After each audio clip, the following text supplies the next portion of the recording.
হেমন্ত বিশ্ব শৰ্মা যদি হেলিকপ্টাৰ লৈ কেম্পেইন কৰে চুকৈলি কিয় নোৱাৰিব চুকৈলি দুদিনৰ কাৰণে হেলিকপ্টাৰ ভাড়া কৰা হৈছে বেছি কৰা হোৱা নাই এইবাৰ নিৰ্বাচন আপোনালোকে দেখা পাব চুকৈলি হেলিকপ্টাৰ লৈ কেম্পেইন কৰিব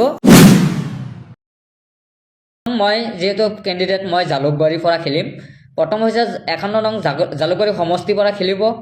দ্বিতীয় নম্বৰ হৈছে সৃজন গ্ৰাম তৃতীয় হৈছে পাগা বেতবাৰী আৰু ভজালি আৰু বিন্দা গান্ধী এই কেইটা সমষ্টি এই পাঁচটা সমষ্টি কেইটাত ইতিমধ্যে আমি প্ৰাৰ্থী ৰেডি কৰিছে এইবাৰ নিৰ্বাচন আপোনালোকে দেখা পাব চুকৈলি হেলিকপ্টাৰ লৈ কেম্পেইন কৰিব মাত্ৰ আমি 5 লাখ টকাকৈ পাৰ ডে ভাড়া সেইকাৰণে আমি দুদিনৰ কাৰণে 10 লাখ টকা দি আমি ভাড়া কৰিছোঁ দুদিনৰ কাৰণে ৰাখিছোঁ আমি বজাৰলৈ নমাম বিভিন্ন ঠাইতে যাম আৰু আমাৰ খানাপাৰাতে থাকিব হেলিকপ্টাৰবিলাক আপোনালোকে নিশ্চয় জানে আৰু আমি গুৱাহাটীৰ পৰাই আমি এই সমষ্টি কেইটা ঘূৰিম পাৰিলে আৰু কেইটা সমষ্টিত আমি প্ৰাৰ্থী দিবলৈ বা আমি ইতিমধ্যে যা চলাই আছোঁ